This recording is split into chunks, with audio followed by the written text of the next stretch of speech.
நீங்கள் பார்த்துக் கொண்டிருப்பது QK நியூஸ் டிவியின் தமிழ் ஒளிபரப்பு.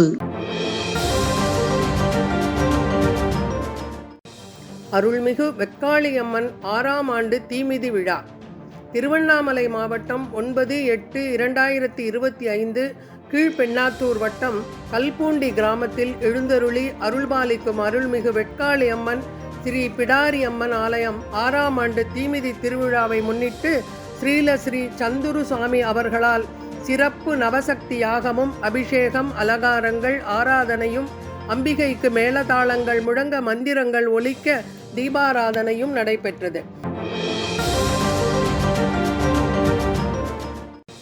வரலட்சுமி நோன்பு ராமநாதபுரம் 9/8/2025 வெள்ளிக்கிழமை 8/8/2025 ஸ்ரீ வாசவி கன்னியகா பரமேஸ்வரி அம்மன் ஆலயத்தில் வரலட்சுமி நோன்பு ஆரிய வைசிய பெண்கள் அனைவரும் அம்மனை அலங்கரித்து வேத மந்திரங்கள் ஒலிக்க பாட்டுக்கள் பாடி பிரசாதம் நைவேத்தியங்களுடன் தீபாராதனை வெகு சிறப்பாக நடைபெற்றது.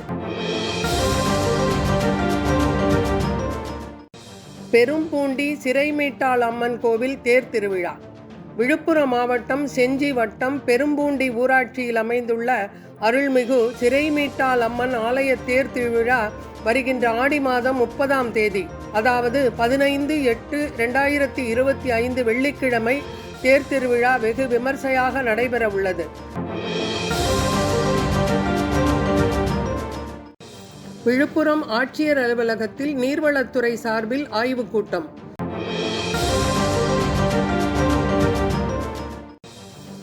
ஆவணி அவிட்டம் 9/8/2025 வேட்டவலம் வாசவி மஹாலில் பூணூல் பண்டிகை மிக சிறப்பாக நடைபெற்றது. தமிழ்நாடு பேப்பர் செய்தியாளர் நிர்மலா ஸ்ரீதர், திருவண்ணாமலை.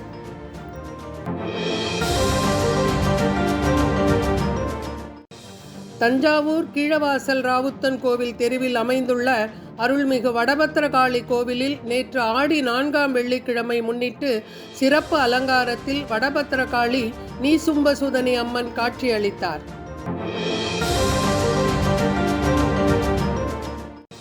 நாகமுத்து மாரியம்மனுக்கு சனிக்கிழமை சிறப்பு வழிபாடு.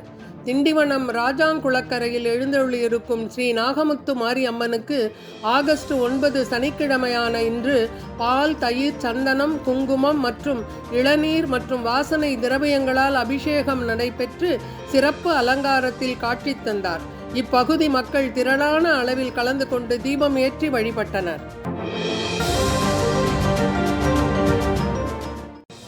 யோக விநாயகருக்கு சனிக்கிழமை சிறப்பு வழிபாடு. கடலூர் உண்ணாமலை செட்டி சாவடி பகுதியில் தானியங்கி இயந்திரம் மூலம் மேல்நிலை நீர்த்தேக்க தொட்டியின் குடிநீர் விநியோகிக்கும் முறையை மாவட்ட ஆட்சியர் CB ஆதித்யா செந்தில்குமார் வெள்ளிக்கிழமை ஆய்வு செய்தார். ஆய்வின் போது உதவி இயக்குனர் ஷபனா அஞ்சும், வளர்ச்சி அலுவலர்கள் மற்றும் துறை சார்ந்த அலுவலர்கள் உடன் இருந்தனர். இத்துடன் இந்த செய்தி தொகுப்பு நிறைவடைந்தது. நன்றி, வணக்கம்.